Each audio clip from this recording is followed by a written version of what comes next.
Et salut les amis, c'est Okayo, et aujourd'hui on se retrouve pour un nouvel épisode du Manoir des Folklores.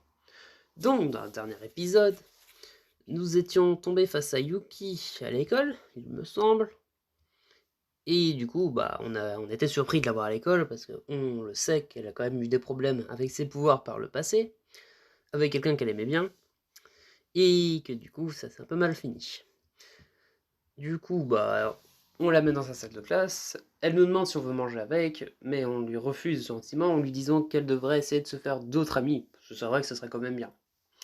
Au final, à midi, on mange tout seul, Yuki mange toute seule, quand soudain on est interrompu par un regroupement d'élèves, donc on va voir ce que c'est, et on voit que c'est Sora et Kent qui se disputent, hein. Évidemment, Kent qui cherche à faire passer Sora pour la méchante, ce qu'il a réussi à faire parce que Sora craque, et frappe Kent. Bref. Du coup, après, on se retrouve avec Sora, on la console. Mais c'est pendant la nuit qu'on se rend compte que l'intrus de la veille est revenu. Ce fameux intrus qui a fouillé avec une vitesse surhumaine, je vous le rappelle. Et qui n'est autre que Sakura. Puisque, bon, en même temps, vitesse surhumaine, on s'attendait forcément à ce que ce soit un Oni, enfin, un yokai plutôt. Et évidemment, la seule personne qui n'a pas été réveillée pendant la nuit lorsqu'il y a eu l'intrus, parce que je vous le rappelle, Yuki et Sora ont été réveillés à cause de ça, et nous aussi, et la seule personne qui n'était pas présente, c'était Sakura. Alors que forcément, elle aurait été réveillée elle aussi, je pense. Mais bref, on va voir ce qu'elle a à dire pour sa défense. C'est parti. Sakura, j'arrive pas à y croire. C'était donc toi. Mais pourquoi tu travailles pour les Rockwell? C'est pour ça que je t'ai vu parler avec Kent. Tu le connais, n'est-ce pas? Sora tremble, mais elle fait un pas en avant. Sakura, dis-moi que ce n'est pas vrai. Ce n'est qu'un malentendu, n'est-ce pas? Dis-moi que tu ne travailles pas pour les Rockwell. Tu voulais seulement voler un livre, c'est ça? Ou de l'argent? Ça pourrait être de l'argent. Sakura affiche un air de désespoir.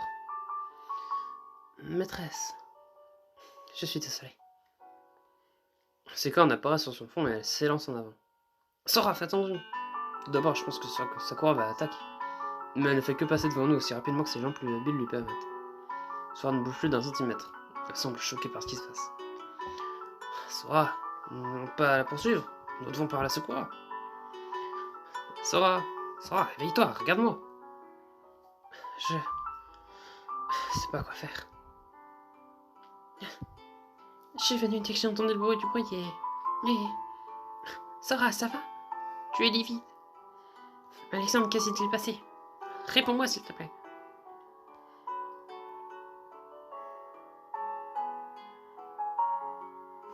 Nous n'en savons rien pour le moment, mais nous allons le découvrir. Tout ce qu'on sait, c'est qu'il y avait du bruit dans cette pièce. Et lorsqu'on a ouvert, Sakura était à l'intérieur. Sakura? Mais... que faisait-elle? Vous voulez dire que c'était elle, l'intrus? Nous ne sommes pas sûrs pour le moment, c'était peut-être quelqu'un d'autre l'autre fois. Probablement. Sakura ne s'en prendrait jamais à Sora. Pas vrai, Sora? Sora agite les bras dans un geste de défaite. Son visage exprime la fatigue. Je veux pas y réfléchir. Pas ce soir. J'ai mal au crâne. J'ai besoin de dormir et vous aussi. Et vous devriez vous reposer assis, tous les deux. J'ai vérifié les portes et les fenêtres et m'assurer que personne ne puisse entrer. Pas même Sakura? Si elle est encore là, on se rendra vite compte. Et si elle est sortie, elle ira passer la nuit ailleurs. Sora fuit notre regard, elle a les larmes aux yeux. Je vous en prie, allez-vous-en. Je vais faire un tour. Essayez de découvrir ce que Sakura cherchait. Yuki et moi quittons la pièce. J'espère que nous découvrirons l'enfant mot de l'histoire. Où qu'elle soit, j'espère que Sakura va bien. La connaissant, je suis sûr que ça va aller. Bonne nuit, Yuki. Puis nous regagnons nos chambres respectives. Les 2 jours suivants se déroulent dans le brouillard. Sakura n'est toujours pas revenue. Sora est devenue inaccessible. Elle semble toujours ailleurs. Salut Sora, je peux t'emprunter tes notes de physique? Mes notes? Quelles notes? Celles que tu as écrites dans ton cahier, tu sais, le cours. Ah, mes notes. Euh, je n'ai pas réussi à en prendre. On se voit plus tard. Je serai dans ma chambre. Elle me quitte alors que j'ouvre la bouche pour répondre. Cette histoire avec Sakura l'a complètement transformée. Cela me reste le cœur. Yuki entre vêtue de son uniforme d'école. Elle porte 2 énormes sacs de course. Ouah, ça a l'air lourd. Un coup de main? Non, non, pas la peine. Je suis une femme forte. Femme forte ou pas, elle semble avoir du mal à porter les sacs. Je vais quand même te donner un coup de main, je veux pas que tu te blesses. Je te promets que je gère, ne t'en fais pas. Je me précipite vers elle et lui prends ses sacs. Ah, mais je suis censée être une femme forte. Une femme forte, c'est aussi reconnaître ses limites et demander de l'aide. Tu es injuste, Alexandre. Je m'en sortais très bien. Ah. Mais je pense que je dois te remercier, Alexandre. Tu es toujours là pour m'aider. Oh, je t'en prie. C'est quoi, c'est ça qu'au fait? J'ai passé faire les courses en sortant de l'école. Et j'ai ramené tout ce qu'il faut pour préparer les poulets frits que Sora aime tant. Elle est triste en ce moment à cause de Sakura. Je vais lui redonner le moral. Je veux que Sora déguste son plat préféré. C'est une idée géniale, tu veux cuisiner pour elle? Pas seulement moi, tu vas m'aider. Moi, bien sûr. On risque rien ici, pas vrai? Je suis Yuki dans la cuisine. Yuki dépose les ingrédients sur la table. Elle commence à lire un livre de cuisine. Voyons voir. Mélanger la semoule de maïs à la farine. Comme ça. Et on est dans l'huile, c'est ça? Oui. Laisse-moi la mettre doucement dans la casserole. Comme ça. Ah, c'est éclabousse. Et attention, Yuki, l'huile pourrait te brûler. 15 minutes plus tard, nous parvenons à préparer 2 morceaux de poulet frit. On dirait qu'on y est arrivé. Ils ont l'air délicieux. Allez, goûte-le, si c'est bon, on fera d'autres morceaux pour Sarah. Je prends un morceau et elle prend l'autre. Santé. Nous croquons en même temps. C'est délicieux. On a fait du bon boulot, Alexandre. Non, c'est toi qui as tout fait. Yuki prend une autre bouchée, un fragment de poulet rascolé sur ses lèvres. On dirait qu'elle s'en est pas rendu compte. Pas étonnant que Sarah adore le poulet frit. C'est trop bon. Oh, regardez-la, elle est tellement mignonne. Yuki sourit, elle a des étoiles dans les yeux. Mon cœur s'emballe. Mais il reste ce fragment de poulet sur sa lèvre. Je pourrais être gentil et l'essuyer, ou pas. Je bouge pas, je ne fais rien. Qu'est-ce qui se passe, Alexandre? J'ai quelque chose sur le visage? Yuki s'élève les lèvres et elle attrape le petit fragment de poulet du bout de sa langue. Ah, pourquoi tu ne m'as pas dit que j'avais quelque chose sur le visage? J'étais sur le point de le faire. Ouais. Je ne crois pas que tu allais me le dire. Tu avais plutôt l'air d'avoir envie de me prendre en photo parce que j'étais ridicule. Eh, c'est pas vrai. Yuki, je suis désolé de ne pas l'avoir dit plus tôt, d'accord? Ne t'en fais pas. Je suis pas fâché contre toi, Alexandre. Tu veux qu'on prépare plus de boulets pour Sarah? Bien sûr. Heureusement qu'elle n'est pas fâchée. Et sur ça, nous nous remettons à faire frire du poulet. Une fois que c'est fait, nous sommes émerveillés par notre délicieuse création. Waouh! Alexandre, on l'a fait. On devrait faire ça plus souvent. Je suis pas sûr que Sora va l'aimer. Il est vraiment croustillant. Vite, apporte-le-lui avant que ça ne se refroidisse. Tu viens pas avec moi? On pourra lui apporter ensemble. Ah, je crois que c'est mieux que ce soit toi qui lui apporte le plat. Sora est triste en ce moment et quand elle est triste, ça me rend triste aussi. Et je veux pas l'avoir dans un tel état. Je comprends. Passe-moi le plat, je lui apporte. Fais attention, d'accord? Ne lâche pas le plat. Je te promets de veiller sur lui au péril de ma vie. Le plat de poulet à la main, je me dirige vers le bureau de Sora. Je toque, je me place devant la porte et toque. Qui est là? Sora, c'est moi, ouvre. Pourquoi? Mieux vaudrait pour toi que ce soit important. Contente-toi d'ouvrir la porte, vite. Je n'ouvrirai pas tant que tu ne me diras pas pourquoi. Sora fait sa tête de nul, je dis quoi? C'est une surprise. Alexandre, je crains ne pas avoir le temps pour ça, je suis plutôt occupé. Tu vas adorer, je te jure.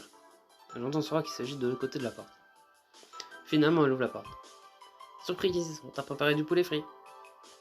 Ah, mais pourquoi tu ne l'as pas dit plus tôt? J'allais t'envoyer bouler. Cela n'aurait pas été une surprise si je te l'avais dit, pas vrai? Ouais, tu as sans doute raison. Entre. J'entre dans sa salle d'études. Je dois être honnête, ce poulet frit a l'air succulent. Je suis touché que tu aies cuisiné pour moi, Alexandre. Non, je n'ai fait que donner un coup de main, c'était l'idée de Yuki. Ah, Yuki, c'est un nom. Sora s'installe sur le canapé et prend un morceau de poulet. D'accord, c'est succulent. Yuki et toi, vous avez fait du bon travail. Merci encore à vous deux. Je t'en prie, Sora, on t'en fera, je te le promets. Je m'installe près d'elle sur le canapé. Sora, quelque chose ne va pas? Ah, j'étais ailleurs. Désolé. J'ai beaucoup de choses en tête. Au cas où tu ne l'aurais pas remarqué, la vie ne m'a pas épargné ces derniers temps. L'employé en qui j'avais toute confiance semble être au service de Rockwell. Et Kenta réussi à me faire passer pour la méchante à l'école. Par moments, je trouve que ça fait trop, tu comprends? Je comprends tout à fait, j'ai du mal à imaginer ce que tu traverses. Alexandre, malgré tout ce qui s'est passé, tu as toujours été près de moi.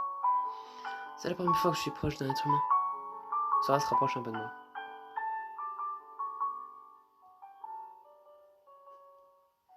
Je lui prends la main.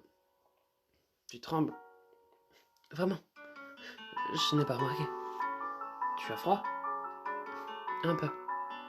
Je peux aller chercher une veste si tu veux. Ce n'est pas la peine. Tu en as déjà assez fait. Je caresse sa main. On dirait qu'elle a cessé de trembler. Pourquoi es-tu toujours aussi gentil avec moi? Pourquoi pas? Tu mérites d'être traité avec gentillesse. Tout le monde le mérite. Si le monde a bien besoin d'une chose, c'est de gentillesse. Sora se tait, elle me regarde droit dans les yeux. C'est dingue.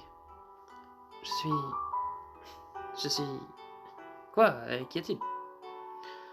Je sais pas comment dire ça. Et si je dois le dire, mais... Je crois que j'ai des sentiments pour toi. Sora, tu n'as pas à dire quoi que ce soit. Je voulais juste être honnête. Je n'avais encore jamais ressenti ça. Mais une chose est sûre. C'est un sentiment spécial. Vraiment très spécial.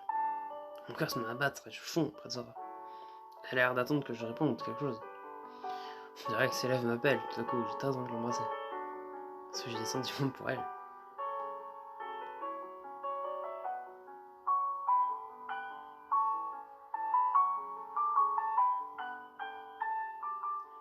Sora, il n'y a rien de mal à reconnaître ses sentiments. Le monde serait épouvantablement triste si personne ne le faisait. Je suppose que je devrais être honnête moi aussi. Tu veux dire? Je me penche un peu plus vers elle à mon tour. Je ne crois pas avoir des sentiments pour toi. Je sais que j'ai des sentiments pour toi. Je t'aime beaucoup. Pense-là, Alexandre, tu peux le faire. Sur le point d'embrasser Sora. Ma plus grande surprise, c'est Sora qui m'attire vers elle. Nous nous embrassons, nos lèvres s'ajustant parfaitement. Je suis désolé. J'ai été trop agressif. Le renard qui sommeille en moi, je crois. Chut, je ne me plains pas. Tu n'imagines pas à quel point j'en avais envie, Sora. Vraiment? Tu veux recommencer? Et sans lui répondre, je l'embrasse à nouveau. J'attire Sora à moi et elle me pousse sur le canapé. Doucement. Sois doux. Je laisserai, je ferai rien pour te blesser.